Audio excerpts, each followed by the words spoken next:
Welcome back to Forbidden Knowledge News. I'm your host, Chris Matthew, and I want to welcome back to the show the awesome author and amazing researcher of ancient history, ancient cuneiform texts, Matthew LaCroix. Matthew, how you doing today? Great, it's awesome to be back here. Of course, some of my favorite topics, so who couldn't be excited, right? Awesome. Well, we appreciate you joining us. And every once in a while, with returning guests, I like to get your a little bit about your background again and what brought you to your current path. Okay. So I was someone who really, believe it or not, I really didn't study this stuff or look into ancient history secrets or any of that when I was young. I was someone who just spent all his time out in the woods, running around, hiking mountains and exploring, and that was my side of it, seeing this whole side of the connections found in balances seen throughout nature, and then seeing the unbalances in our society and in how we treat our world, trashing it and ignoring all of it, and people just driving the highway and running over animals and not even caring. It was like this sickness of our world, and it drove me to the point where when I was younger, to start trying to figure out what was going on from that side. And after pushing the limits of myself, going off alone and camping into some wild areas where I shouldn't have been, and getting almost in a lot of trouble. And in many cases, I did have situations where I probably could have got either seriously hurt or lost my life. But because of those moments, it drove me to want to write them down. And that's where all of my career as being a writer, as my secondary job, started.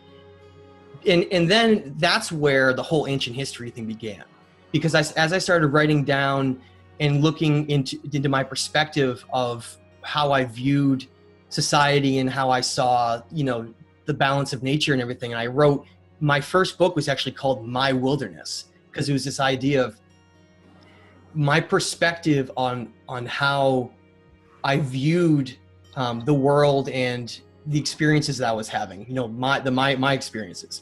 And I'm subsequently going back to redo that book. But what really happened to me was in college, I started really researching this stuff. And after college, I got on a path, I guess, like a lot of people could say, where they really, they feel like they want to know answers. It's not enough and there's a lot of different kinds of individuals. Some people will be satisfied with learning more of a base understanding of how reality works around them, and then they feel like they have a grasp on things. So what do? They put it down and they go back to their life and they move on, right? They're done. Or people are in college and they're studying for years and years and they think it's all the same, so they think, oh, I'm done, I'm not going to ever research or look into things again. And unfortunately, that's a pretty large segment of our population, are people that decide that they're done learning and they just move on with their life.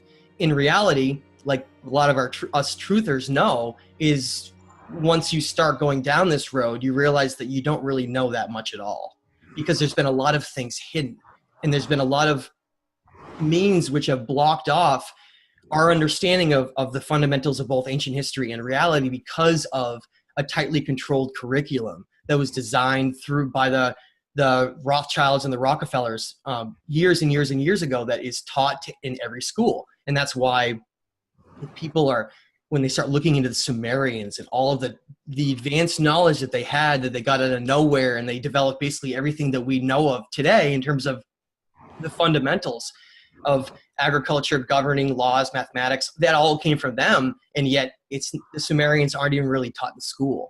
There's not even classes really that cover them. If people happen to get into some special class that's being offered in college, then congratulations to them, but I never had those opportunities, and I don't think most people do either.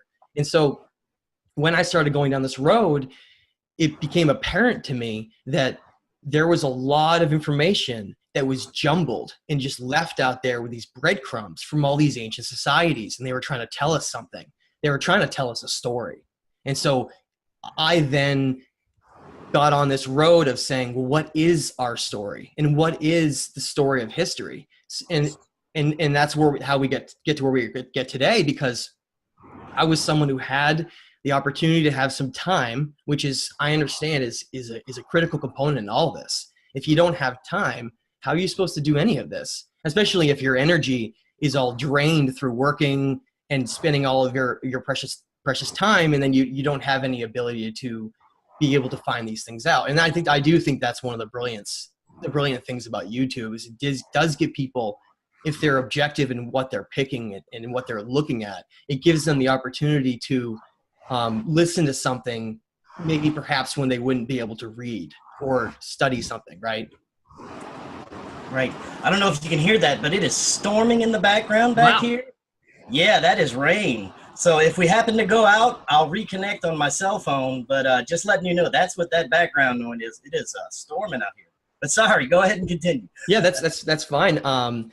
So I wrote eventually, and I think I rushed it a little bit too much early on, releasing The Illusion of Us, because I really wanted so much of this information to get out. And so, after the second version and all the time I went back in to try to make it perfect, I'm learning those lessons. I'm learning those lessons right now because I'm trying to release the third book, which I think is by far the most important one that I've written. And I'm trying to slow down and make sure that I get everything based on evidence and facts. So that's what I've been spending my time over the last year and slowly doing less and less shows because I'm trying to get this done. So I'm excited to release this. It's going to be called The Stage of Time. And it's really going to delve into understanding. It's a little bit more of an advanced book than The Illusion of Us. It's delving into understanding, well, what makes up our reality? What really defines it? Is it defined by what we see, or is it defined by something like superstring theory in this electromagnetic universe? Is that what really defines our universe in all these ways? But then moving beyond just that, I wanted to bring in the whole ancient history aspect of explaining these antediluvian civilizations and the separation point for why we lost so much technology and knowledge, and how, we're made to believe we live in a world surrounded by billions of other planets and solar systems, and yet it's all empty.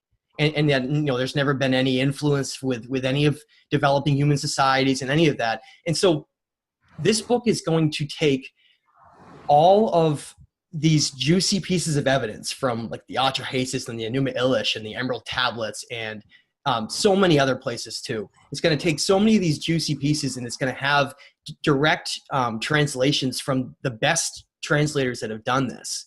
And it's going to look into, well, what really is the story of the past, the present, and what is the truth of our reality. And so that's what I've been really consumed with, I guess you could say. And I'm right at the end of finishing it and going back through and getting it up to where it needs to be. But I'm hoping I can have that released a little bit after the new year. That will be awesome. We'll be very much looking forward to that. I mean, those topics are amazing.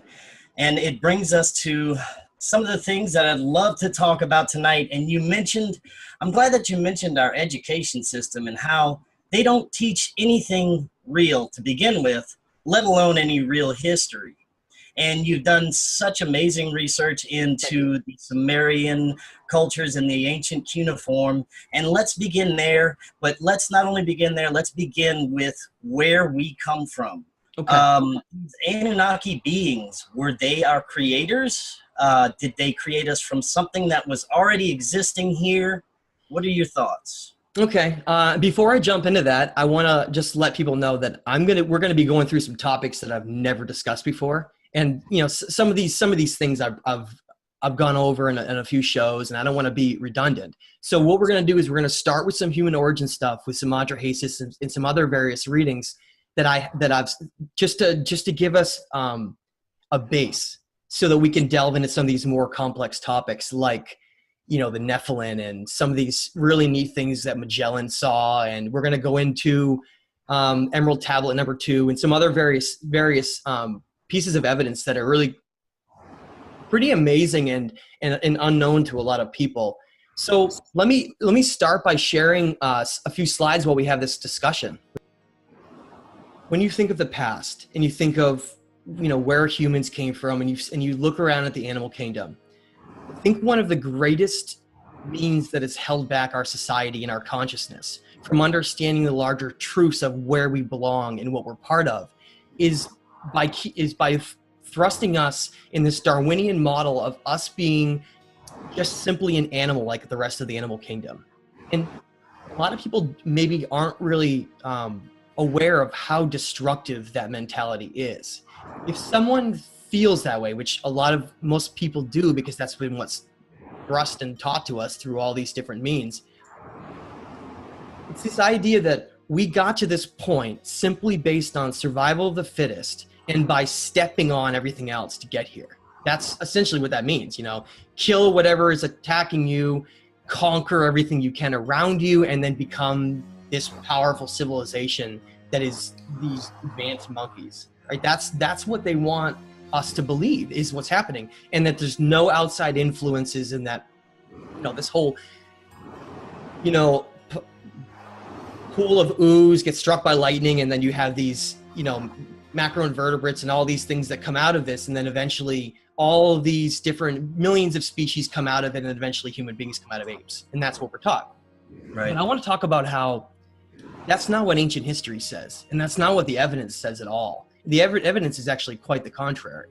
It is, and I think that's one of the problems, is that when people start looking at some of these tablets and some of the informations from some of these ancient cultures, when they compare it to such a mundane viewpoint that we've been given, like about what I just said, about having how we're nothing, right? And that's that mentality. Nothing special, just an evolved ape.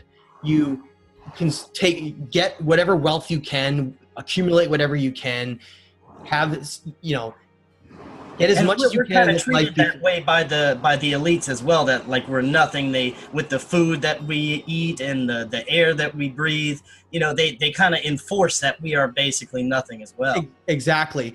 If you were trying to keep people from knowing their true energy potential and what they really are, one of the best ways to do it, besides hiding all this information, would be to dumb them down and sicken them so much that their entire vibrational structure of their energy is so low that they are functioning as a primitive being. That's essentially what they've done to us. Look at the news that just came out. We're looking at this Glio's fate, or whatever that new with Monsanto is basically spraying on wheat to try to have it so pests and mold and various things don't ruin it, and yet that's extremely harmful and dangerous, and it can cause cancer, and it's in almost every single cereal that's been promoted to all these kids. It's just like when we saw this big news announcement come out saying that these salted meats and these cured meats can cause cancer, and yet look at Lunchables and all of these foods that were being given to developing children so they could be strong and healthy, and at the same, what was it actually doing? It was sickening everybody, causing people to be less than their potential would have been, and not even just that, causing them to exist in a state of energy that they don't belong in. That's the most important point that we're going to get to as we go through all of this. We're going to get through and discuss the finer points of the fact that we are nothing like the animals in the insects and all the other things that are in our world. We are completely separate from that, and we should view ourselves that way, not in an elitist way, but as more of stewards that should be taking care of this planet, and yet we're just trashing and stealing all of its, oil and gas and burning it all and destroying our world and filling our oceans with plastic. Is that how, beings that have higher consciousness and may come from the stars, is that how they really should be acting? Look at one of the things that sickens me the most is if you look at if you think about the idea that if we are these great beings, the fact that we could be physically assaulting and attacking each other and killing each other in wars and all these different means is really gets even more disgusting when you separate it out beyond Darwinism, because it's such a primitive nature. It's such a primitive means that it's very sad to me to see how people have been so conditioned to exist in that state. And so let's start here, right? You have this question mark at the bottom right of the screen. Right. What is this missing link? Where did we come from? Where did all this start? Well, I want to get a little bit of background, and some of these things I've covered, but I want to bring them up again. And if we look at cuneiform tablets from Mesopotamia. That's where you need to start. That's really where you need to start. But you need to get pure translations. Be very careful. I would essentially stick with the translations of George Smith and Stephanie Daly with some Zechariah Sitchin. But we need to mix the sources of information and then objectively view them rather than just getting everything from one place. Because if someone was to make mistakes, which some of them have, you essentially would be getting your source of information from only one place. And that's a really dangerous thing to do. So if you get translations done from different people, from different angles, and they happen to correlate, that's how you know you have truth. At least as much truth as you can get without running into the idea that they could have been manipulated in the past, which I absolutely believe could be possibly true, but we can't know that. So we have to go with the evidence we have, and we have to try to objectively figure out using logic to come up with plausible conclusions for these things. And what they essentially say when you read something like the Atrahasis, one of these cuneiform tablets from Mesopotamia, which, by the way, is one of the only cuneiform tablets that's been translated and carried over by multiple civilizations. So you had Sumer, you had Babylon, you had several of these up in Assyria, where it was originally found in the library of Ashurbanipal. You have several of these different cultures that have retranslated this because of the importance of what it contained. Okay. And essentially what the Atrahasis says is this: long ago, hundreds of thousands of years ago, there were beings that came here, okay? And beings that are far more advanced than we are, that can even have the ability to have their consciousness possibly separate from themselves and be able to incarnate into somebody, or even be able to influence other dimensions below them, because they're more advanced beings. But they came here and they had you could call it a physical workforce, or just non-royal members. Because really, look at these families. Look at these royal families on our planet that are still here. Look at the Rothschilds. Look at the Queen and all these royal families that have these elite bloodlines. The only reason they're like that is because it was simply carried down and handed down from above. These beings have that type of governing structure. They have a royal hierarchy system and then below them, they have basically other beings that are advanced, but they're not royal status. So they do a lot of the work for these beings. That's what they are. And they're known as the Ajiji. Now, these beings, go ahead. These beings, are they interdimensional beings, or are they actually from a different planet? They're definitely transdimensional, interdimensional, which means they have the ability to move between different dimensions. Now, humanity, everything you see around you in the physical world, that's part of the third dimension, okay? And the third dimension is where matter becomes physical, but there's a lot of other dimensions both above and below it, and because of that, what we see and what we perceive is largely just a small piece of that, okay? And so these beings have the ability to basically master these dimensions. And if you have a being that exists in a lower state of energy that can really only perceive with its physical eyes the third dimension, but only have the capability to glimpse, having to do with our consciousness and things like love, which go beyond the third dimension. Now, those are fourth and fifth dimensional attributes. And that's where consciousness resides. So if you want to really think about what defines our experience here, what you and I talking right now, what you see, this is absolutely a brilliantly designed biological body where it's like an antenna basically that can, if it's healthy enough, tunes into higher and higher states of consciousness that then have the ability to allow that biological body to reach higher states of energy. That's what we are. And that's why these beings and some of these families and some of those who don't want humans to reach a higher states of energy, they simply just keep them through conditioning, through food, through water, through all these different means. They simply just keep them in their lowest state of energy. And that's, if you think about what that is, it's an energy prison, because we don't belong here. We belong in higher states of energy. And that's why it's so disgusting to look at the fact that once you know a lot of this stuff, and then you look back at thousands of years of war, with millions of people that have been brutally murdered and killed. It's horrible to look at how our reality has been shaped. And so what these cuneiform tablets say, the Atrahasis, is it says that these GG were on this planet and there was no other humans here. There was early hominids and they were doing all the work. They were doing all the work for these beings, whether or not it was mining or whether or not it was clearing out channels in these river channels, which is what they specifically says in the Atrahasis they were doing. The Fertile Crescent, which is where Iraq and Syria and all those areas are, is where we see the best evidence for these advanced civilizations and where they developed. And that's only because these beings went there first. That's where they went to create these civilizations and then start out. They were there before human civilizations. And the reason you know that is because when you read in the Atrahasis, they talks about how these Igigi were clearing the lifelines of the land, these rivers, the Tigris and Euphrates rivers, because if you don't clear them, because they're running through such sandy and rocky areas, they get filled with sediment and dust and all these things, and they become clogged. And so if you don't clear them, they turn into these mud pits, and then you can't get any water out of them. And what were they clearing them for? They needed it for water, for agriculture purposes and for feeding themselves.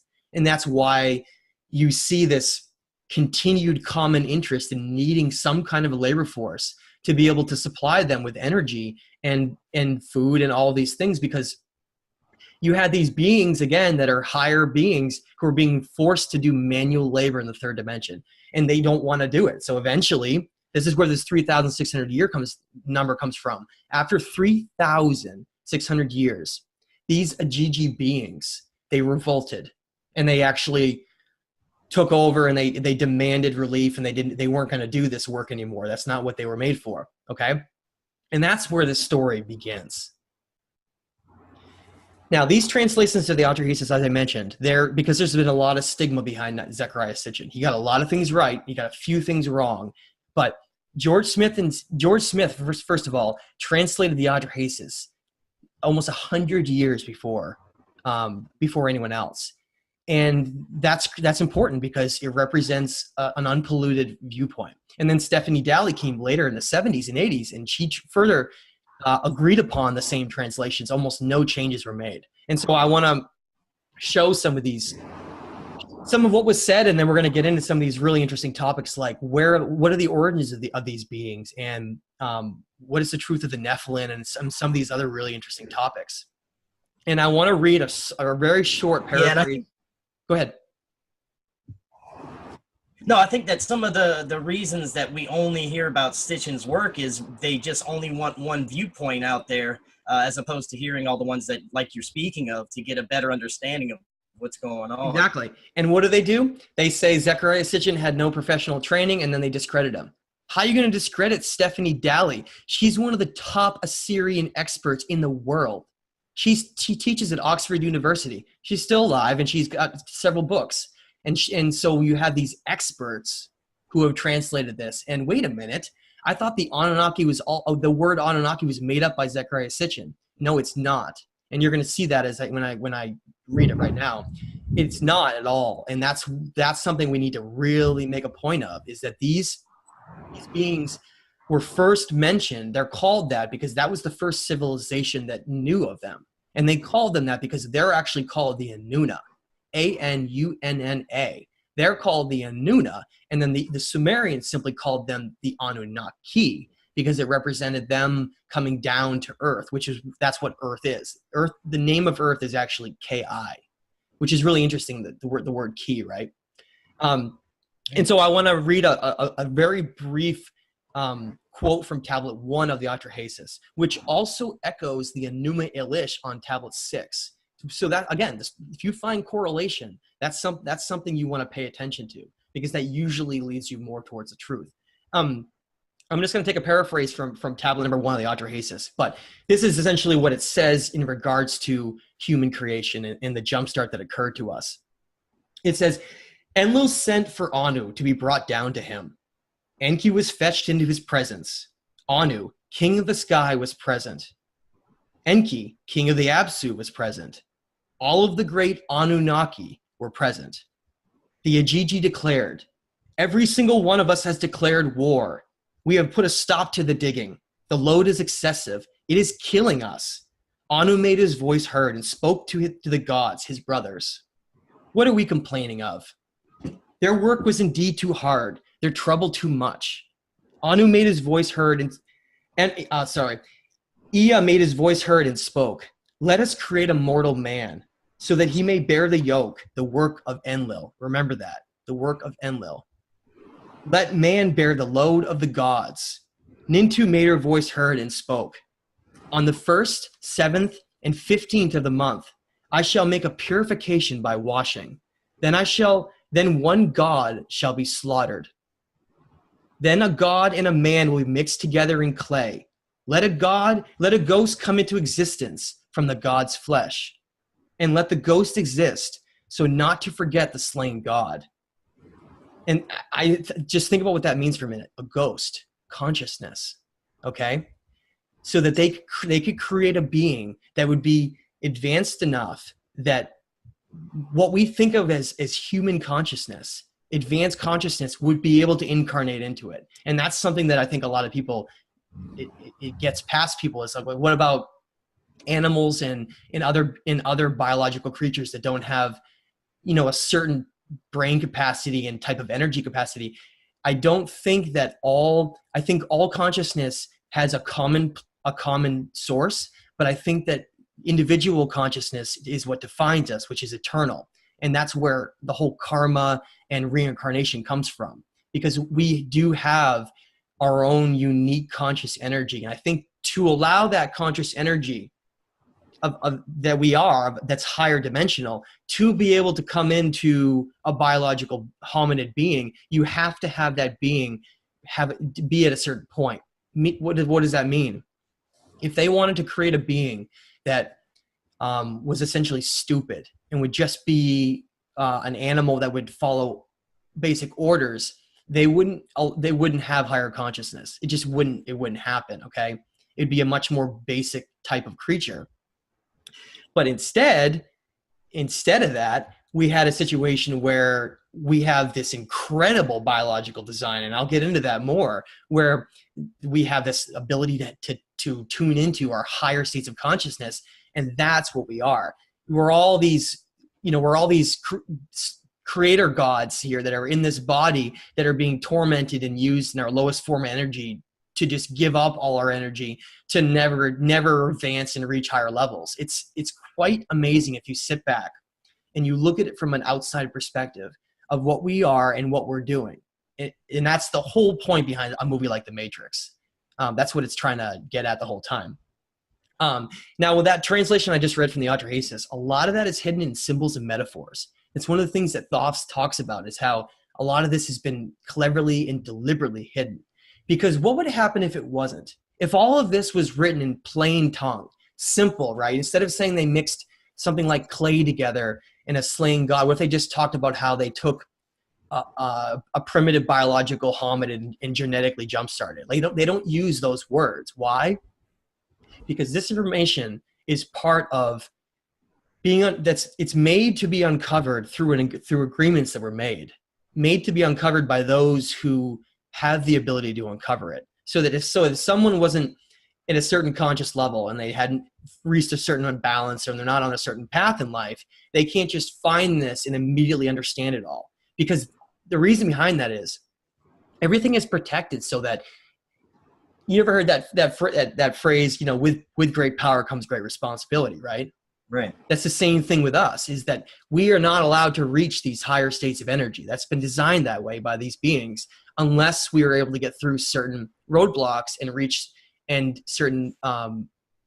do certain things in our life to prove our worth. And part of that is simply is studying hard and learning the reality around you and going down that long, hard road that most don't take, because it's really difficult. It's really hard. You get rewarded by doing that, by reading things like this and being like, I understand what that's saying, I think. And other people saying, I have no clue. And that's the difference. And then those people that are understanding it are the same ones that are reaching higher states of consciousness. It's all connected. It's all connected in this. And So essentially what the Atrahasis says is, and what a lot of other cuneiform writings say from Mesopotamia, is that somewhere around 200,000 years ago, roughly, and the human genome, if you look at the sequencing and the age and what they think maybe how far back it was, that's also some agreement that's been made there too.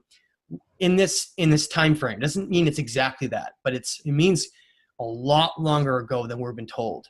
Oh, yeah. You know, the whole human story is given to us in something like 10 to 20,000 years, whereas really it's several 100,000 years, quite a bit longer. And that's a long time. Think about what you could do, civilizations could do in 10,000 years. And think about what civilizations could do in 200,000 years comparison. There's so much of human history that's been left out and suppressed and kept away from us that we don't know about, okay?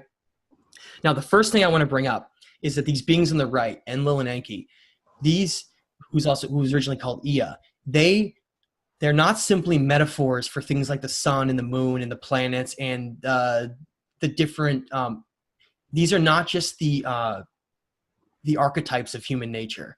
That's something that the experts tell everyone, and a lot of people, even people who are very smart, will say, okay, that's fine, they're all just made up.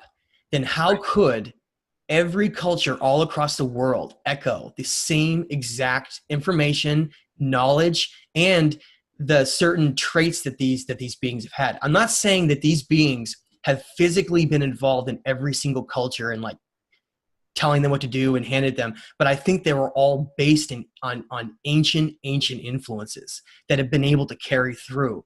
Because, and we're going to talk about what that means as we go on. But so these beings came here again. Like I said, the Yajiji didn't want to work anymore. They needed some kind of a physical being to work in the third dimension, to labor here in this planet, because they were very interested in two things. One, they were very interested in harnessing the energy of our planet, because I think some planets, depending on their specific electromagnetic energy and the capability of what they have, some have far more energy than others. And if you're an energy being, or if you're just trying to harness energy, that'd be one of the things that you'd be really interested in, is some kind of a crystal energy grid, which is what they say existed here long ago by other civilizations that had come here, you know, way before they arrived. Okay. And we're going to talk about that as we go on. But so here you have the situation where you have these hominid beings, and they've been called, it looks like a combination of Neanderthal and Denisovians. These are absolutely the early hominids that were here, but they're not simply just an evolved ape. There was other steps and stages involved that also had a hand in them reaching the next stage that they were, because a Neanderthal and a Denisovian is much more advanced than an ape or a gorilla. I think part of it, we've been made to believe that maybe they were just like apes, but they really weren't. Actually, Neanderthals they were much stronger and had other attributes that we don't have, that we actually have lost since then. So these Anunna beings, these Anunnaki that are here, they trying to figure out what to do. How do they make a being? How do they make a worker that they can do this work? So because they're advanced hominids themselves, they needed the ability to have some similarity so that they could use their genetics to jumpstart one of these beings, okay? So they took these Neanderthals and Denisovians, and like I said, this question mark right here, that's where that comes from. That's why you have a doubling of brain size out of nowhere, and why you have these really strange incursions into the human genome. So they essentially jump-started the human genome. And today, and if people don't believe that, I'll ask you to look at one piece of evidence only. Ignore all this if you want to. Go study our genes. Go study our genome and go read about what scientists call junk DNA, but what's really called non-coding DNA. You can manipulate the past information all you want, but DNA holds secrets that can't be ignored or suppressed in terms of hiding it. It's there, and if they look, they're going to find it. And so you look at this aspect of what is non-coding DNA. What is that, man? Well, if we are a Darwinian ape that evolved naturally on this planet, what non-coding DNA is it basically provides the missing link that separates this entire thing. It proves that we're not an evolved ape, because what it means is non-coding simply means it doesn't share DNA with any other species on the planet. That's simply what it means. So if you think about, oh, well, we share a certain percentage with cows and monkeys and fish, and look, see, we're just like them because we share this percentage. How it really works with DNA is you have a base that's developed that takes up the majority of what the DNA is. It's like it's the base of that design. But what really separates these huge leaps and these gaps in the DNA of one species to another, in terms of one being more advanced than the other, are these small things. And that's why when you look at the percentage of non-coding DNA, it may not be huge, but it still doesn't represent any other species on the planet. And it is the reason why, if you take the combination of the fact that our brain is so much larger, and we have this DNA, it shows you the fact that we became separated from the animal kingdom a long time ago, hundreds of thousands of years ago, to be more specific. So, and I think it's very interesting that you brought up that they are actually advanced hominids. They are basically advanced human beings, and that's a big misunderstanding as well. A lot of people think that these are aliens, green beings with antennas and stuff, but they're just actually advanced beings from different dimensions. Well, okay, let's think about it for a minute. If we, knowing what we know about the universe and knowing what we know about biological beings, there can only be a couple variations. You either have a hominid being, which is the mammal side, whatever branches of that diverge, right? And they're much taller than us, though. I got to point that out. They're not like we are. Wherever they come from is so much larger that they're able to be large. They're able to be taller because we're designed specifically for the gravity and the specifics of our planet, how the electromagnetic grid here works. Now, so what does that mean? Well, it means that beings could really, in my mind, only come in three groups. You either have some kind of a hominid being, you have some kind of a reptile being, which is a dinosaur essentially, but beyond that, or you have some kind of an insect being. There's really only three groups that could really reach higher states from under our current understanding. They could reach higher states, and I don't think that I'm not necessarily saying that there's all these insectoids and reptilians and all these things everywhere all over the place. I think that some of these beings reach such high states of advancement that they no longer look like what we would perceive as being like a reptilian being. In many ways, they may look a lot like a hominid or something, because I think these states of energy and higher consciousness in a biological being eventually take on a more advanced form. So we shouldn't be surprised that the Anunnaki are advanced humanoids, considering the fact that they're the ones who needed to use their genetics to jumpstart us. So if they weren't humanoids, then how would they be compatible to do that? There's the proof behind that, and not to mention all the different ways that they're shown, which is shown as this tall horned helmet being in most cases, that's usually a lot taller than those around him. So I want to bring up this really important point. Who created the Neanderthals and Denisovians then? Where did all of this come from, and what's the whole point of this story? It really comes down to, if you delve into the ancient cultures all over the world, some of the ancient Asian, Southeast Asian cultures, and some of the Mayans and the Hopi, they talk about how beings long ago had created their ancestors before, but some of them actually don't mention anything about the Anunnaki. Some of them specifically mention the Pleiadian star system, okay, which I believe is the same as the Anunnaki. I believe the Anunnaki they're just beings that are part of different places that are the only reason they're called that is that's the group of them that royal family group is known of, that probably is grouped up with probably people, they're probably from Sirius and Orion and the Pleiades, and they're all together in this group in our solar system, and that's what they've called themselves. Okay, that's what I think the difference is between them. And so I think I think we had a situation where something like the ancient Pleiadian civilization came here long before 200,000 years ago and had a specific plan for how these Neanderthals and Denisovians would eventually end up through something like macroevolution, okay, versus micro, looking at the differences between how a species can change on a small level versus how it can change on a major level, okay? And I think the idea is they probably come back after certain time periods and just slowly tweak and change things over time rather than just this huge jumpstart like we saw. So I think in many ways these beings, these Anunnaki beings who came here, they disrupted both the energy grids that were here on the planet and disrupted the genetic genome of these Neanderthal Denisovians. And that's what led to us. So you could think of us as being, we're really not supposed to be in this place yet. We're too early. You know, we're way before we were supposed to ever reach this point. And that's why there's so much chaos, because we're like these children who are incarnating into these incredible bodies with higher consciousness, and yet we're not really ready for it in many ways. And so that's one of the reasons why it's so easy to trick our demiurges and keep us in such a lower state of energy. So I want to talk about, Chris, do you have any questions on that before we move on? No, I found that was very fascinating.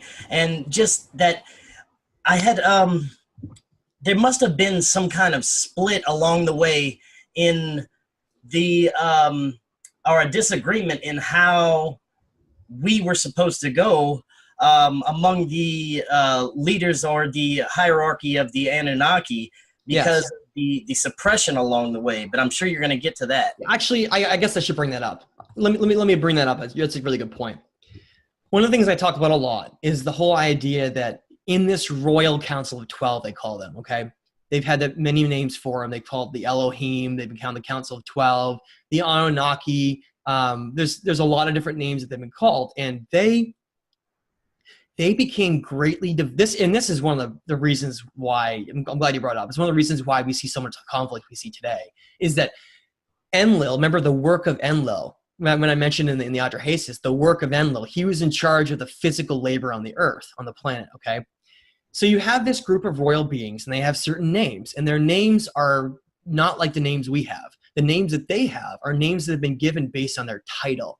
So Enlil, Enki, is simply just a way of saying they're lords of something. So En meant lord, so Lil, lord of the sky, lord of the upper dimensions, and governing the physical dimension. And then Ki would essentially, and Ki's name is essentially lord of the earth, and specifically freshwater and inner earth, okay?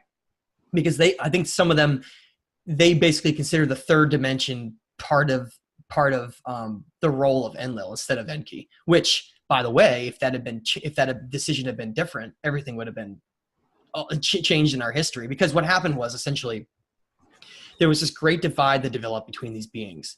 Because Ea, Enki, was this master geneticist.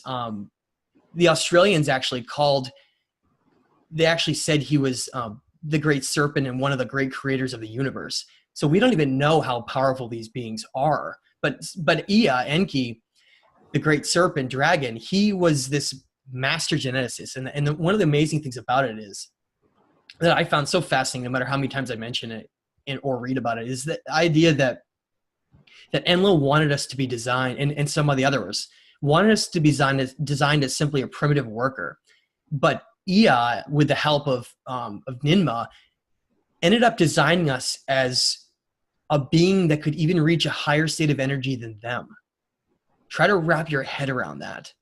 That's why it sickens me so much to see what goes on in our world, because if we're able to go down this, at the end of the show, we're going to talk about human states of energy and how you can reach higher states and all of these different things. But if people were able to reach those higher states, like all these famous people in history, like Gandhi and Buddha and all these others that everyone's got a lot of different names for, they're just simply humans that are either incarnated from someone important, or they're people who have managed to reach one of their highest states of energy. That's all it is. And so when they do that, they become legends. because they're able to pass down teachings and understandings and affect those around them on such a fundamental level that they become like milestones in history and milestones in reality because of the impact they've made. Okay. And that means that, getting back to it, so Ea secretly created the human avatar, this body that we have, to have what are called chakra centers of energy. And a lot of people hear that word, they think it's just silly terms for people that are hippies and all these things. And we've got to get past that. These are the essential aspects of what makes up our biological physical body. Okay. And what allows us to reach higher states. So what that means is this: everything comes down to energy and vibration.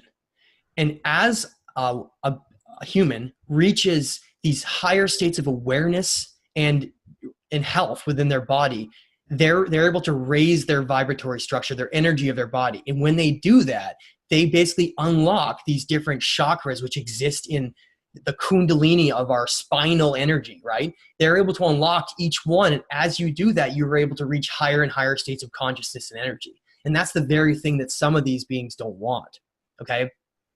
And that's what Enki secretly designed us as, are these beings who could eventually, in the future, if they will get through the conditioning and slavery of their species in terms of how we are functioning, if we're able to get past that on this collective level, we can even reach a greater stature and ability to create them down.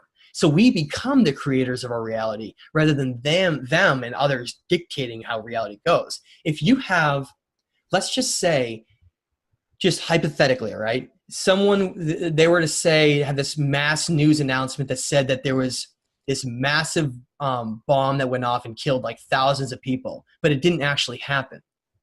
You could still cause that reality to become that, because all the people, the ones that helped to create this reality, that's what we are, they end up believing that that's true, and so they actually manifest it. And so it's like those people did die, and that becomes reality, even though some things didn't actually happen the way that they've been told.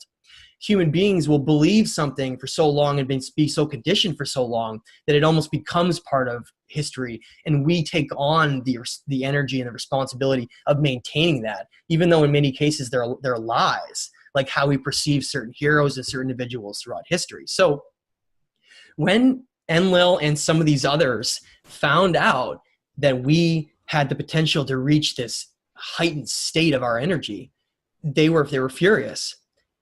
And we're going to talk about what the antediluvial differences with the disasters that occurred and what happened with the divergence and everything. But it simply means there became a great divide with these beings, to the point where they hated each other and they would start wars with each other over the idea of, because it was very important to them, two things: what is the future of Earth and what is the future of the human race? Those are the two things that are the most interest to not just them, but many, many others.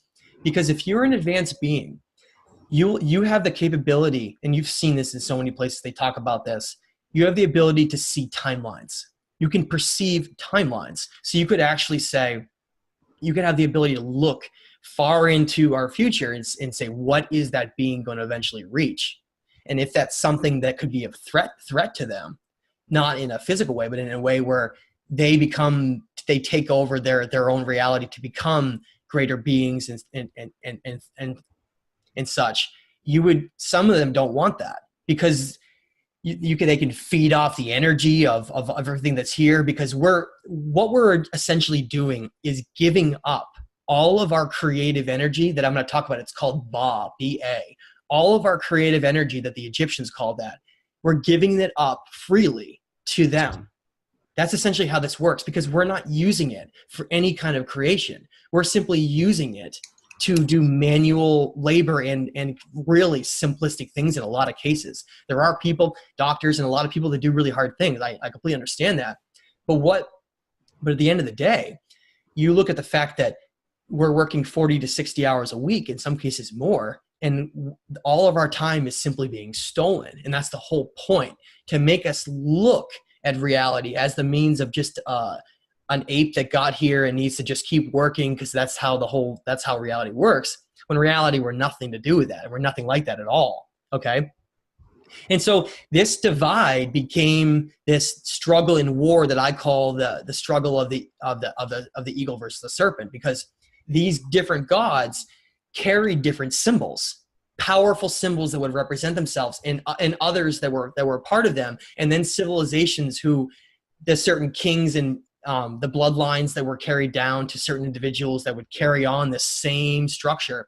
They essentially would mimic those that had influenced them. So that's why you see all the empire civilizations of the world have eagles and different variations of that.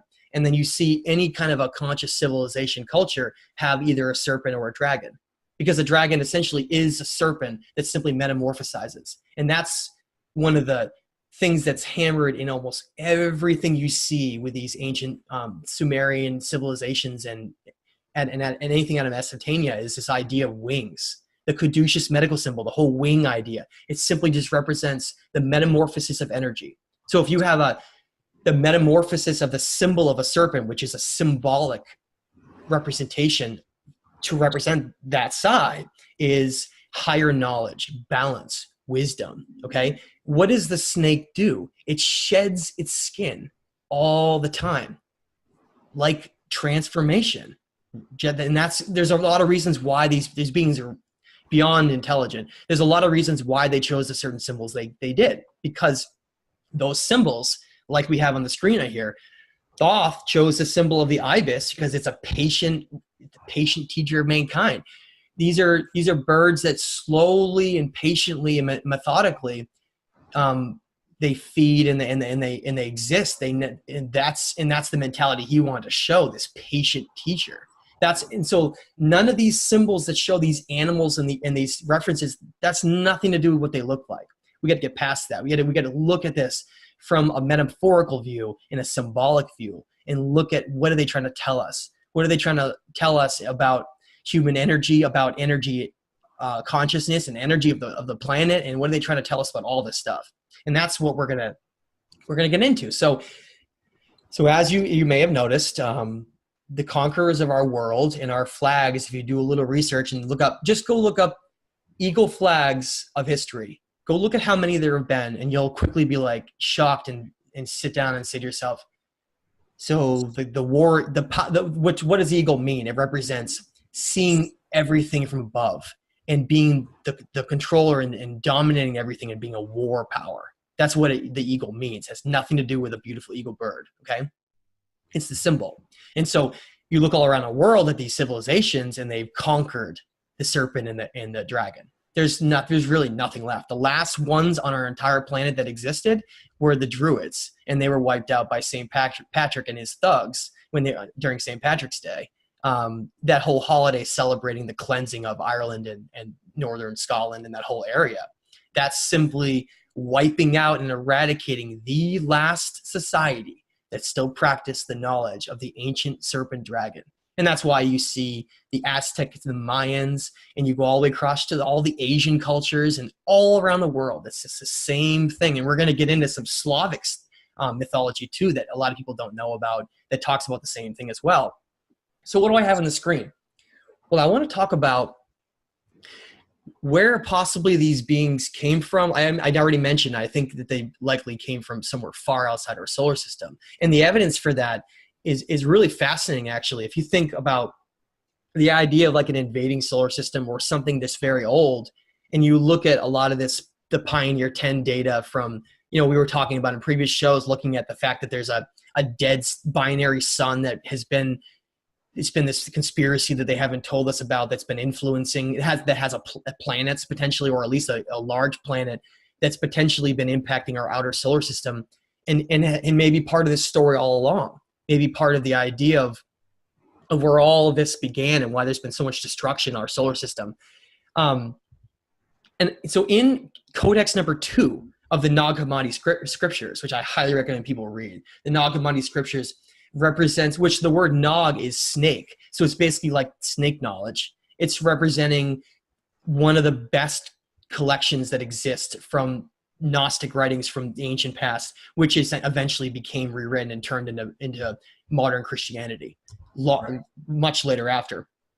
Now, I want to read a section from tablet number 2 of the Emerald Tablets. And basically what these are is they represent what are combined to collectively be called Hermetic writings, because Hermes was one of these influences from that has been, you can see all throughout history of these certain individuals who have these traits that keep getting carried and they keep following the same story. And Hermes and a lot of the other ones are just these incarnations of these beings like Thoth.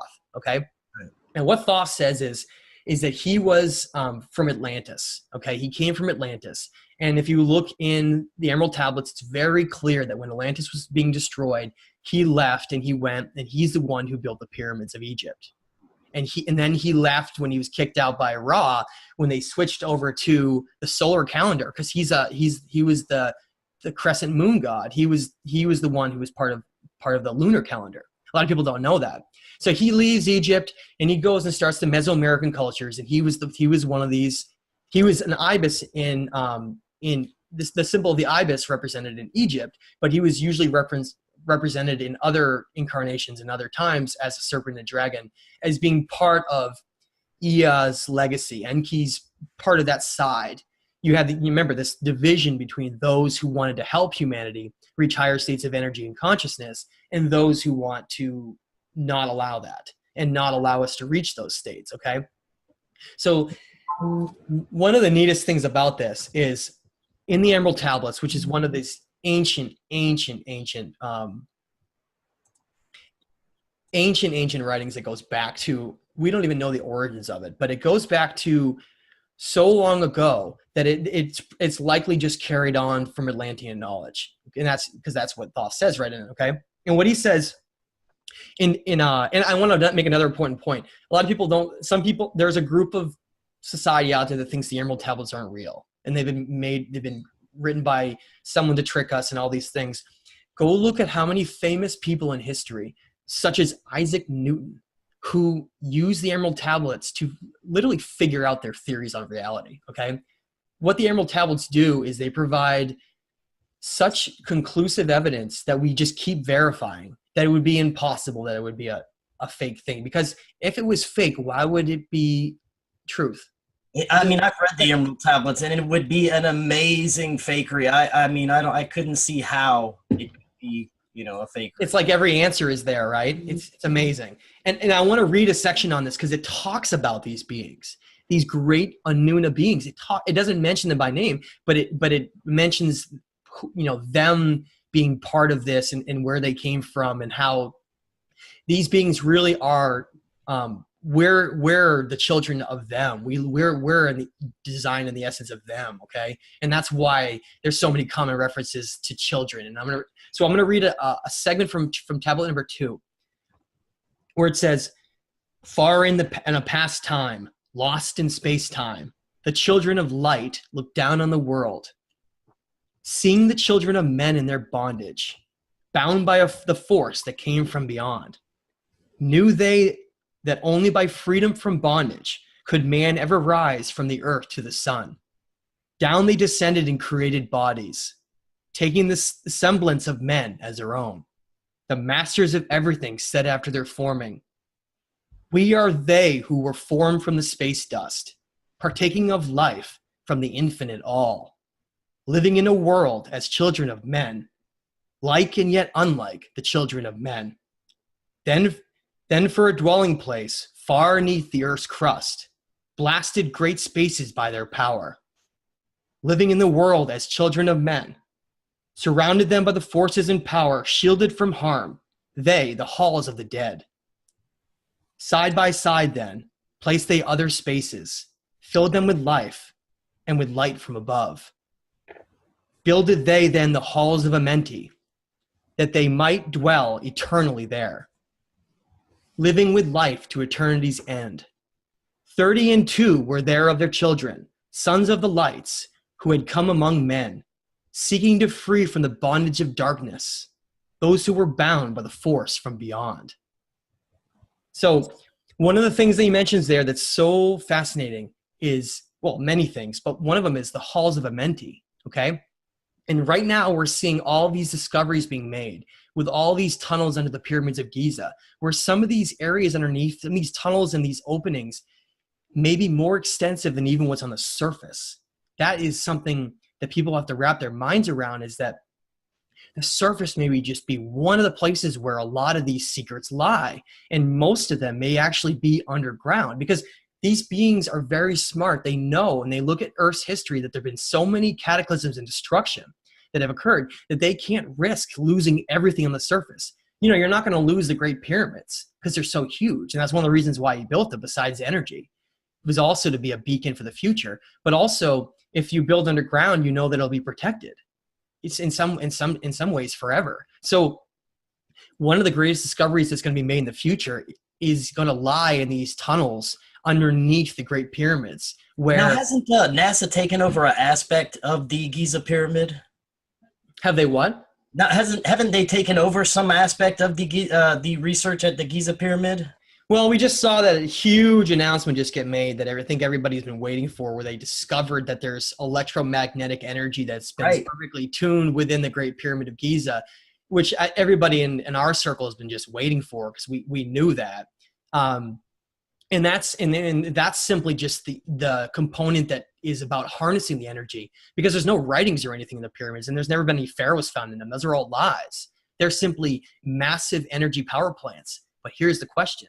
What were they powering more than 10,000 years ago? And I think the answer to that has to do with two things: either connecting to the highest states of energy that can be utilized for creation and affecting human energy, as well as potentially even changing the energy grids of the planet. Because these pyramids are built right on the ley lines and these special energy segments of our planet, which is simply just this sphere surrounded by electromagnetic energy.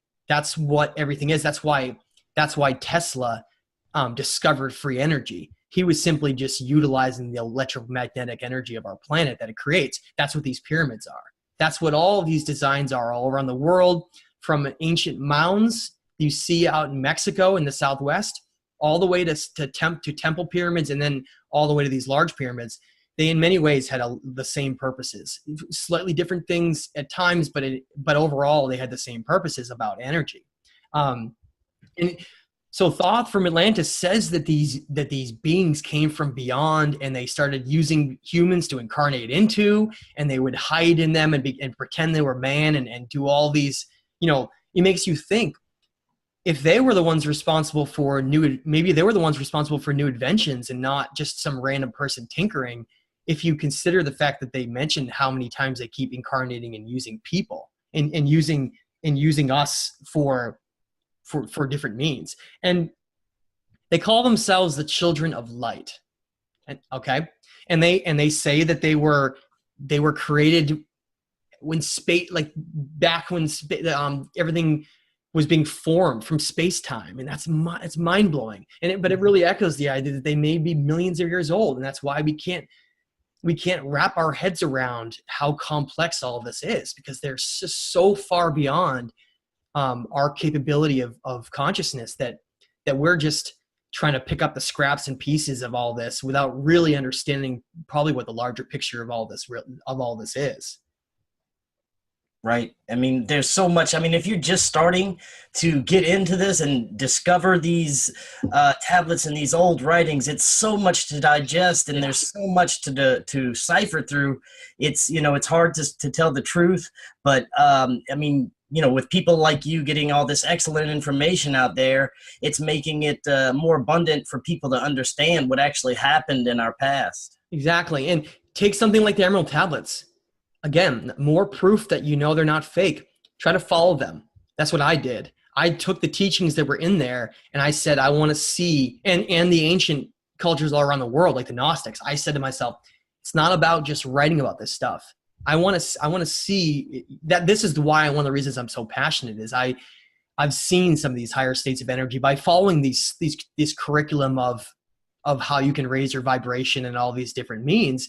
And when you do have these incredible experiences that go along with doing this, you are forever changed, and you know that it's real because you experience it directly.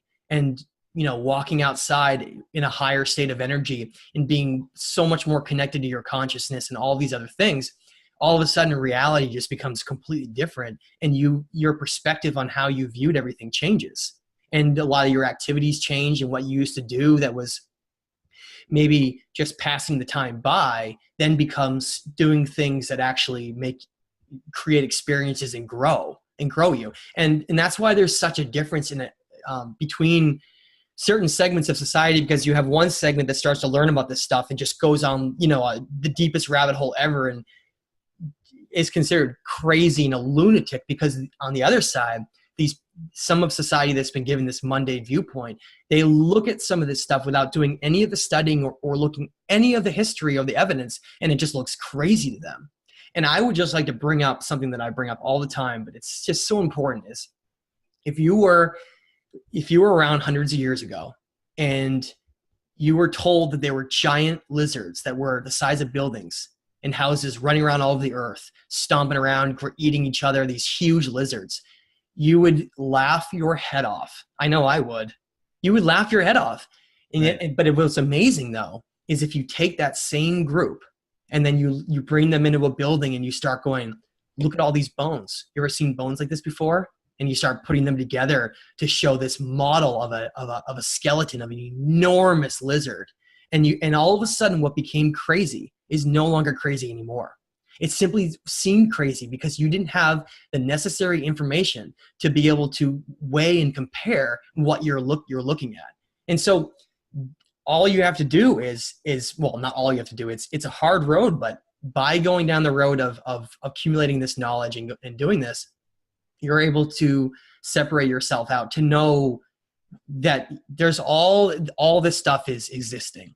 A lot of it's real. Some of it might not be, but a lot of it's real, and it's our job to find out what's real. Wouldn't you agree?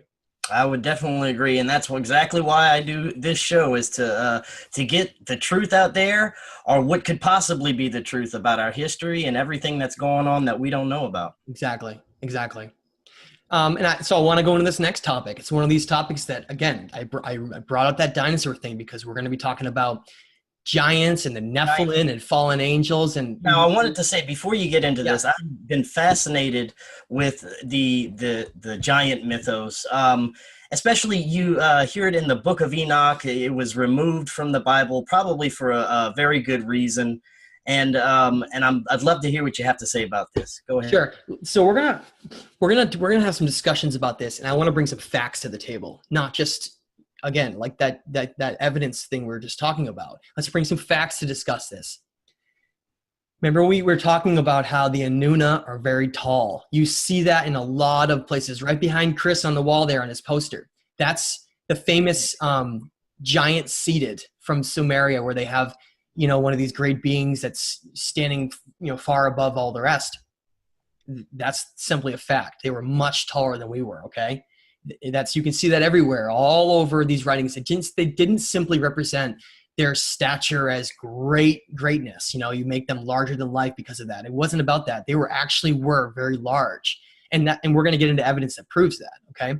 And that's why if you look at the statues that have been created from a lot of those beings, they're almost all the same size. Think about that. Compare the facial sizes and how large these are. You'll find that all over the world, these statues of a lot of these are actually created with the same exact size, which is pretty amazing in itself. And you just open it up mentioning the Book of Enoch. In the Book of Enoch, it goes into great detail about these fallen angels. And if you want to understand giants and the Nephilim, you have to first understand what fallen angels are, because they're directly connected in all of this. First of all, there's no such thing as angels, and there's no such thing as demons. It's just simply references to place something in a certain framework to understand it, okay? Because some of these angels are actually pretty bad beings. And some of those who we think are like Satan, the devil, and all these bad other beings are actually not bad at all, because the modern church ended up creating incredible confusion when they took all of these things that are not supposed to be literal, and they designed it in such a way where a lot of people are so confused because of it, because of what they've done about the whole heaven and hell thing. Heaven is simply higher dimensions. Hell is simply lower states of energy where energy is managed and manipulated. That's what essentially it is. And the underworld, which is considered the same as hell, is not a bad place at all. It's simply, again, it represents where energy is managed. Okay, these terms all to confuse us. Yeah, these terms have been incredibly perverted, and that means taking their true meanings and not only inverting them, but making them, turning one into like a demonic term that has nothing to do with it. Take an example of, before I get going, continue on this. Take an example of Satan. Satan, this figure, has this pitchfork, right? And at the same time, if you look at the trident carried by all kinds of references showing what most likely is probably Enki, Ea, and showing Poseidon with his trident, right, you see very quickly that the pitchfork is simply the inverted version of the trident. That's it. That's all it is. And that's why all of this stuff has been manipulated so much. So the Book of Enoch, which is one of the most important Gnostic set of writings ever written, along with like the Nag Hammadi scriptures, was just very cleverly written out of the modern Bible because of what it contained. It talked about these fallen angels. It talked about, the Nephilim. What are those terms? Well, fallen angels, what it means is if these beings, these Anunna beings, these Anunnaki beings exist in higher dimensions, and they're these higher dimensional beings, they're more advanced. What the term fallen means is if they did something very wrong, they were cast down and they were no longer immortal, essentially like eternal, and they were forced down into our reality, and they had to live out either existing here in this reality, this realm, or they had to live out being an actual physical being that could die. And so the term fallen angels means that they were cast down to the physical realm of earth, and some of them were forced to remain here, and they ended up causing chaos because of it. Okay. And so what that means is one of the most common reason why they would be called fallen angels is that they would come down. Some of them would come down and end up having promiscuous acts with females, because female women are beautiful. That's not just my perspective. They are. They're beautiful, and they attracted some of these beings who, look at how Enlil views the human race. He called us beasts who never deserved these divine genetic gifts that were given to us.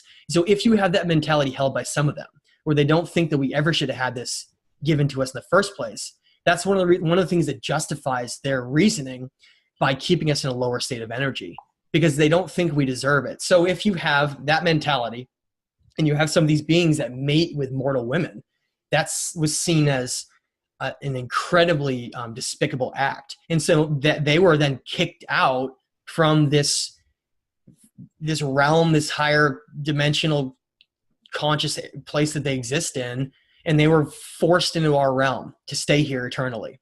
Okay. Now, and that's why we have these terms with, the Michael, these archangels, and all these different things all throughout religion. Okay. Now, what is the Nephilim? The Nephilim means any of these fallen angels, these Anunnaki were cast down for having promiscuous acts with mortal women. Any of those women who gave birth to a child who was directly crossed with these genetics, those were the Nephilim. Now, because here's the evidence. Because if you look at all the evidence, we're going to go over all this stuff that mentions the Nephilim and the evidence for giants in history. They're even shorter than the Anunnaki, because they're only half the Anunnaki. Okay. That's why in the Sumerian king list, the reason why we have so many kings that were so tall and lived so long was because they were literally direct crosses of these bloodlines in these Anunnaki branches. Okay. And that's the same thing that continued all throughout reality. Some of them that were in charge, especially some of the negative polarity aspects of it, they realized that they could control our reality by putting certain puppet controllers in place who were told that they were essentially better than others because they had these elite bloodlines of these Anunnaki, and then they've been governing us essentially all along. But things have gotten out of control here. Okay, this wasn't supposed to be this bad. It really is. The way that they've controlled us through energy and war and keeping us in a lower chakra of energy. If you keep a human being in their red root chakra of energy, which is where a being will exist if they're still in a state of fear and being manipulated through their demiurges. That's what those are. All those primitive urges are demiurges. That's why Thoth in the Emerald Tablets says, from a force that came from beyond. He's talking about this whole preying on our demiurges thing. By understanding our demiurges so well, if you perpetuate them, you keep us in a lower state of energy. That's what all this is all about, okay? So the Nephilim were all of these offspring of the Anunnaki through these human women, and it got out of control. And this, by the way, we're talking about over 100,000 years ago in most cases, okay? Ancient, long ago. So these offspring are born, and you have essentially giants, either that are kings or they end up going off and just going to some other part of the world or something. And so you have essentially giants all over the world that don't belong there. They're not even designed to exist in this type of world. Again, remember, we're designed to specifically function in this size planet with this electromagnetic gravity sphere because of how tall we are and how our energy is designed. They're not supposed to be here. They're an abomination. Okay? Right. Because of that, that was one of the reasons why these beings allowed such a devastating combination of events to occur that led to this deluge, because they wanted to, some of the interested B wanted to restart the whole experiment that was here, because it became out of control. There was Nephilim everywhere, and they were causing our genetics and our future to be skewed and changed. So if you read in the King James Bible, if you want to see some of these references, it's pretty amazing. It states in the King James Bible, there were giants in the earth in those days, and also after, when the sons of God came in unto the daughters of men, and they bore children to them. The same became the mighty men, which were the old men of renown. So think of something like Hercules. So all of these great heroes, all of these great kings, they're all simply these crosses of these special genetics of the Anunnaki. That's why they were so strong and so tall and lived so long, and that's all it is. And over time, our genetics have both been downgraded, and it's just been so long since then that a lot of those gifts have been lost. We still have tremendous gifts, but they're largely dormant inside our genome, and we're going to talk about why that is, and later on at the end. So, and we also killed off most of these giants ourselves. Yes, and that's what I'm about to get into. Now, okay. I mentioned that quote from the King James Bible. It says there were giants in the earth in those days. And then remember, it says the sons of God came down. That are just simply talking about the Anunnaki. These fallen. It's the same thing. They just use different terms. Okay. Now, what that means is, eventually, over time, armies and different aspects were hunting these giants down and killing whatever was left. Because one of the hardest aspects to understand about this is this history that the King James Bible is talking about after this deluge, because the giants weren't all killed. A lot of them were, but some of them went into these massive caverns in the earth, and they survived. And that's why it says there were giants in the earth, and then in those days and then after. Because whatever survived through these caverns and came back out became these legends of fighting these giants. And then whatever was left over within these famous kings and these other beings who had still these leftover genetics that still made them taller. You got to think of these different bloodlines where you have, like probably these purebred Nephilim that have been around, for long periods of time. And then you have these where they probably mated with another woman along the way who mated with another one. So over time, every time you get a shorter and shorter person, even though they still have a lot of those traits. So That's why I think you get, not all of them are the same height, and that's why you get all those alterations. But basically, after the deluge, which we're going to talk about, they were essentially hunted to extinction. And Chris, I don't know if you want to mention anything before I move on, but oh no, go ahead. Keep going. We've got about 30 minutes or so left. Yeah, I got to keep going. Now, this is one of my favorite pieces of evidence that I'm excited to talk about. Okay, I'm going to move this over so it's not in the way here. So I'm putting up one of the maps that was drawn. Shows basically, look at the circle that's on the right, and it shows the size of a person, and it shows what look like giants. This was an old map that was drawn, okay, from way back in the day. Now, there's an interesting piece of evidence that I have talked about I think once, and it's in the new book. I talk about it a lot, but it's this idea of, well, what evidence do you have that they were actually around? One of the best pieces of evidence that proves that giants and the Nephilim were real comes from one of the most popular figures in history that this certain aspect nobody knows about. So you think of who first circumnavigated the world that we know of, and the name is Magellan. Okay, you have all kinds of famous stories about how he traveled around the world and mapped it, and he was the first one, and everyone's like, oh, that's great, but there's more to the story. If you actually go look into some of the records that were done by the people that were part of the party that went with him on these journeys. Okay, so you'd have Magellan, who is the head of all this, and then you had certain individuals who were recording the events that happened along the way. Okay, now one of those individuals basically was talking about what Magellan and his crew encountered in Patagonia, and it's so fascinating. I encourage people, please look into this, and it's fascinating because nobody talks about it, and it's not studied or known about. It's one of these suppressed historical aspects that's happened. Now, in 1520, Magellan is trying to sail around the world, and of course, Panama Canal is not there yet, so he's got to go around South America. And while he's going through this area of Patagonia, which is now called the Strait of Magellan, by the way, in that area, it's all jumbled islands and glaciers and mountains. They had to go inland to get food and water. And while they went inland in this remote part of the world where nobody had ever been, they record in these documents, in these writings. That's why this map is drawn this way.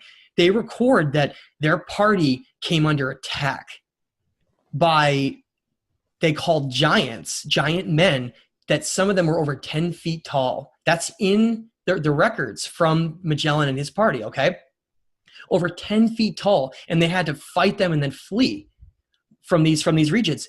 These parts of the world that had not been conquered by armies still had these leftover remnants of these giants in the Nephilim. And there's one more that's another aspect of this that's amazing. Look into some of the Roman stories, some of the stuff that's been written about the Roman armies when they pushed into Germania, which is the region of Germany now. They had these famous regions where there was these massive forests, these German forests that no one had really conquered or penetrated, and there was different violent groups, but there was also remnants there was Nephilim giants that were hiding there. That had to seek refuge in these different places. And so in Germania, the Romans have records of how they were fighting giants. Some people don't know that, but that's absolutely true, that they were fighting some of these tall men that sometimes took many, many Romans to have to take down and kill. And of course, Romans, when the Roman Empire collapsed and Constantine changed the whole thing over in Constantinople to turn into a Christian, it was called the Holy Roman Empire after that point, because it ended up taking Christianity and using it as part of its power. They, of course, wiped all these records, so nobody knows about it. Right. But there's this whole side of giants in the Nephilim that's very real in our history. And it not only shows that giants are real, but it shows that these Anunnaki beings were much taller than humanoids are today. Right. And also, I want to ask you briefly about the elongated skulls. Now, did some of them also have elongated skulls like you see that have been recently discovered? Yeah, I definitely think that some of them had very tall heads and these abnormalities. And I think and there's another side to it. I think some of the cranium enlargement that you see is the idea that they knew that there were there were beings that were a lot more advanced than them that had given their ancient cultures wisdom and knowledge. And so what they would do is they would try to mimic them by, if you enlarge their cranium, they would try to show that they were smarter and almost like a stature thing of being more important. So there's probably two reasons why they did that in my eyes.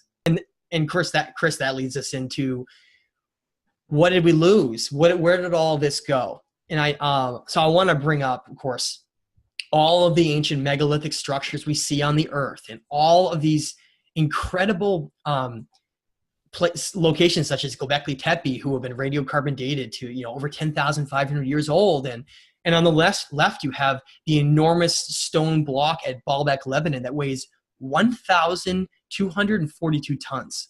Right. And we're told that was moved by pulleys, slaves with pulleys. Okay. Again, for the most part, we could not move something like this today.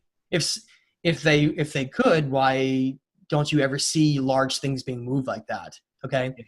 And not even to mention, regardless of that point all along, again, we're told that these cultures were primitive and nomadic. It doesn't make any sense. Okay. This is how I perceive all of this occurring. We have to look at two distinct time periods of human history, which are called the antediluvial, okay, or the post-diluvial. And basically what we're talking about is before and after the flood. The flood was very real. It was a combination of the Ice Age, which ended around 12,000 years ago, rapidly melting very, very quickly, which, by the way, is nothing like we have today. Where I'm sitting right now, I had 1 to 2 miles of ice above my head.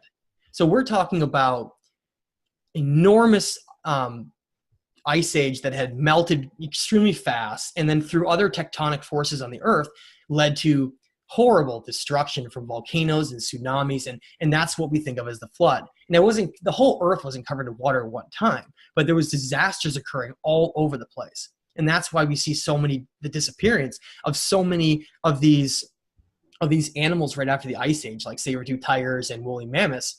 It was because the climate changed so rapidly after these events that they simply either froze or died.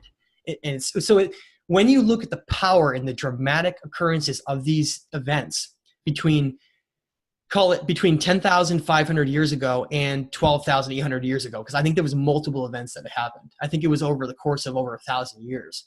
Because of that, all of these civilizations that had developed, the Sumerian king list mentions specifically that in Sumer and in these Mesopotamian areas that kingship was directly lowered to these cities, and then they arose, cities like Shuruppak and Eridu, whereas then they were destroyed, and then after kingship was relowered again, and you got this new development of civilization where you had Uruk and Ur and Kish were erected. So we need to differentiate the fact that these are completely different age structures, and you can go look at the evidence for Eridu. It's still there. That's what was being compared as the Garden of Eden in the story, as this being, near the Persian Gulf, and it was one of this incredible place that was destroyed, well over 10,000 years ago. Okay, and we still have evidence for that today that shows that. So what does that mean? Well, I want to make some points out. I don't think that these Anunnaki beings use technology to directly themselves build all these. I do not think that. Ancient Aliens' idea that Ancient Aliens built this, I actually don't believe that. What I think is real, of course Ancient Aliens are real, but what I think was real was the idea that they then provided the knowledge to these civilizations for how to do it. Okay. Yes, Thoth built the pyramids and was part of that, but he wasn't part of every single structure and thing around the world. They just influenced these cultures on how to do it, how to use either they somehow use some kind of a melting polymer to create some of these structures like you see in South America, or they used some kind of a sound magnetism method to levitate and raise some of these things. With sound frequencies. Yes, I've heard of it. That's fascinating. It was not like, think of physical power of trying to lift them, because that would have been impossible. We have to get past that idea and understand these two distinct time periods. Now, this is what I want to mention. So after these advanced civilizations that, were part of the pyramids and Göbekli Tepe and all of them, once they disappeared from these destructive events, you had kingship lowered and restarted again, like I said, in Kish and these other places in Mesopotamia. This is where it gets important. Those civilizations then became somewhat advanced as well, but then you had conquering armies later go through and basically destroy a lot of the evidence that had been around for those. So there's a lot of complex factors. You have basically the floods and destruction destroys the advanced civilizations, their knowledge, and then it gets restarted and it's starting up again in a lot of different places, especially Mesopotamia. And then there was a decision made. Then there was certain aspects where I think these beings, like you were brought up before, where are they? I think they left. And I think a lot of this fell apart because they weren't here, and what they had jump-started, these bloodline kings and these armies got out of control, and they came through and they destroyed everything, and through other influences of some of these other beings that stayed or continued to influence, they basically corrupted and destroyed our world. And we're just trying to pick up the pieces of what already existed long ago, because there had been a decision made to hide all of this and to destroy it all through the Holy Roman Empire and a lot of other things. They wanted to make sure that they could write the story so that certain beings could play the role of God. Like, so God in the modern Bible is not God. It's these beings playing this role, this deceitful role, to try to hide all this from us. That's why so many people are in shock when they start reading the book of Enoch and in the Nag Hammadi scriptures, because it's goes so much further than what religion is telling us. It actually answers questions rather than just leading to more confusion. And if more people could understand a lot of these things, I think it would help in our evolution, of our consciousness. And that's a perfect segue into the end here. And we're going to talk about our consciousness, and we're going to discuss the end game here. What is going on right now? Where are we going? Are they? You always get a sense that, you're meant for so much more. You get up, you go to work, you come home, and you do it all over again every day. You get a couple of days off for, what they call relaxation, but you're truly free. That's right. Free time, right? Free time. Oh, you get some free time right now. Yes, I get free time. Why don't we have think about a reality where if our economy wasn't so based on manual labor, and a lot of the things that we do are done in an automatic way, and people's creativity and their energy was used for really important things, and people would come together. Think about how that would change how we even view our reality and how we view our existence and our purpose. If someone thinks, wow, I'm meant for something a lot greater than just working at McDonald's my whole life and then having a couple of years left when I'm retired before I die.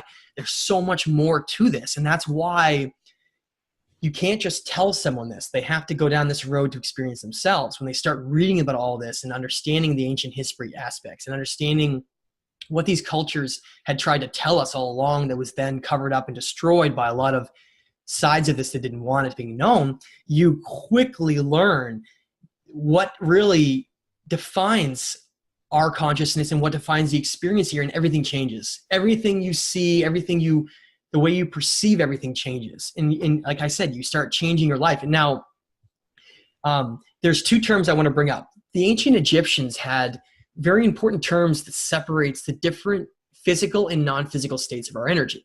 So they said, and the Gnostics echoed, basically, which is just Egyptian knowledge, they echo the idea that the physical reality we see around us is the major controlling point that keeps us trapped.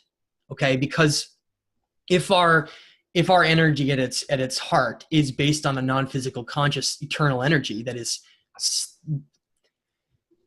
you could say it's stuck here, and I want to just bring that up for a second.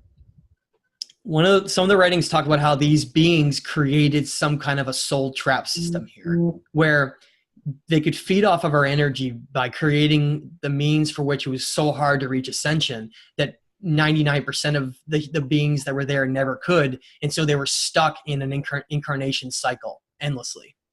Now, what that means is if you were forced to kill someone in a war, or you're forced to do bad things, because your you're in a system here where you can't ascend beyond reaching your higher states of energy and leaving this cycle that's been developed here through taking advantage of this energy system of the planet and all the different means that they do.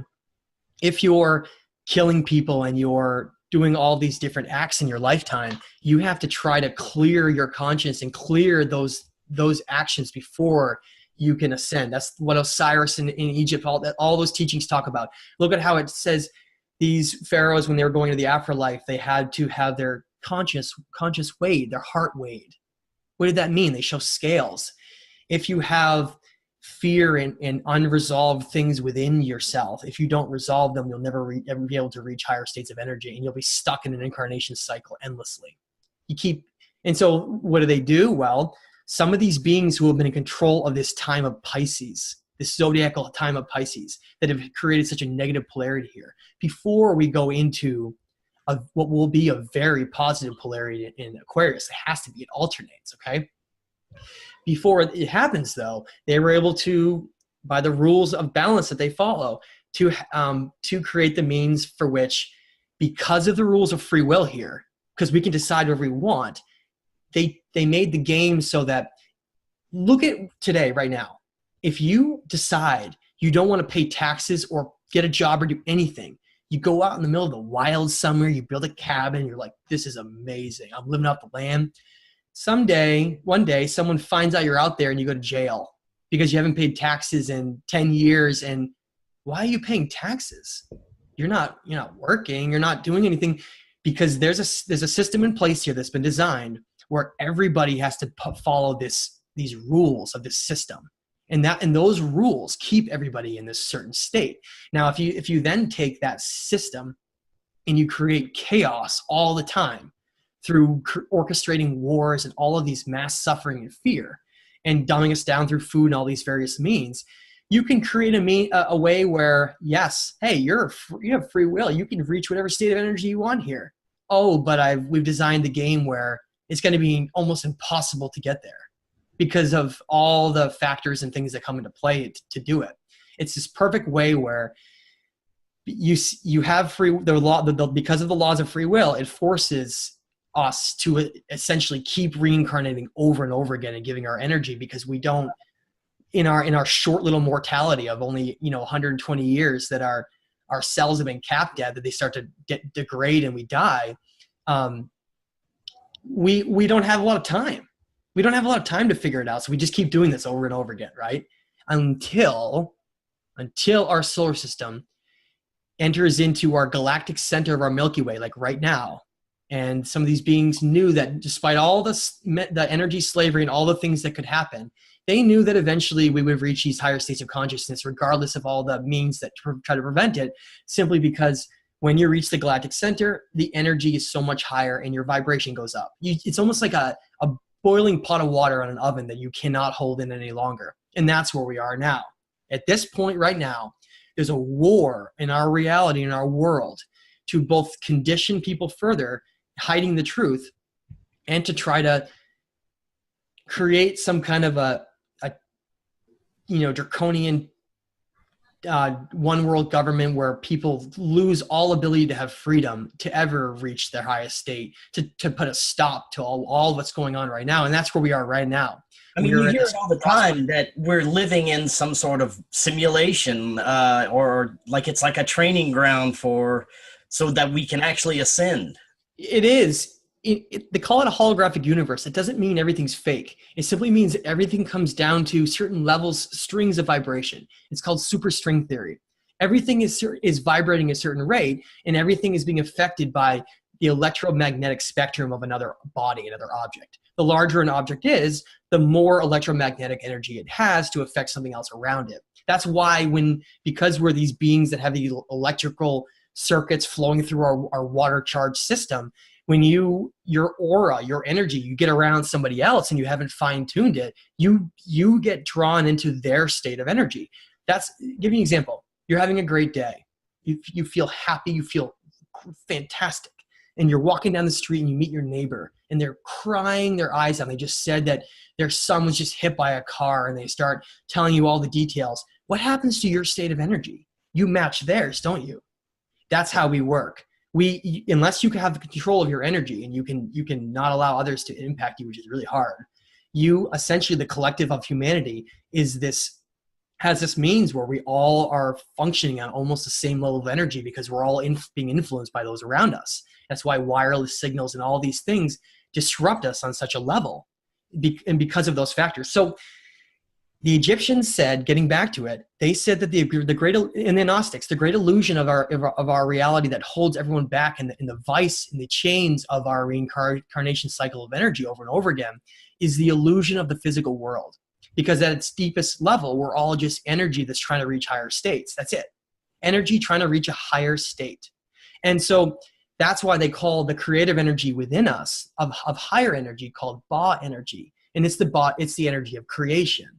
Meanwhile, the energy Ka, the illusion of the physical world, if someone becomes so focused on that, on just dominating the physical world, they're just caught in their own, they're chasing their own tail, if you think about it, because that's just going to force them to be stuck in an endless cycle forever. So right now, to end out, here we are with these higher states of vibration that you can't help but just happen. That's why so many people are just, one day they're just rapidly changing when they see something. It's just triggering them. And when you start learning this, you know deep inside that there's so much more to us than we're being told. And so it resonates, and people go down this path and it changes them forever. And that's going to happen on a faster and faster level now as we get to this point. So here we go right now. The human experience here is realizing collectively that we're all part of something much greater, part of something much more than just competing against each other and survival of the fittest as an animal. And that's why religion in many parts of the world, like the United States, in Canada, and in a lot of places in Europe, is starting to lose significant members, while other places of the world may be gaining them in some ways. A lot of the more industrialized countries in the world are rapidly losing religious members, because people are becoming spiritual, because they're realizing what reality is and what they're part of, and it's changing the fundamentals of everything that they experience. So right. I want to end out, Chris, and just say I really appreciate our discussions and everything. And well, Matt, that was awesome. I mean, like I said earlier, the key to everyone understanding where we're going is looking back in the past, and you do an awesome job of showing us what happened. And Matt, thank you so much for coming on. That was an amazing presentation, and we're definitely going to have you back. And definitely after the book, we're very much looking forward to that. Thank you so much, Chris. I really appreciate everything, and I look forward to another discussion again.